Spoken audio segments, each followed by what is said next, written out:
Does a painkiller find your pain? It doesn't. That pill you just swallowed has no idea where your pain is. It goes into your stomach and starts breaking apart in acid.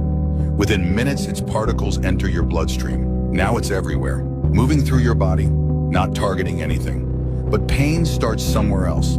Damaged tissue releases chemicals called prostaglandins. These activate pain receptors, nociceptors. Those receptors send signals through your nerves, up your spinal cord, to your brain. That's what you feel as pain. Now here's the trick. Painkillers don't go to the pain, they interfere with the signal. Drugs like ibuprofen reduce those chemicals, so fewer signals even start.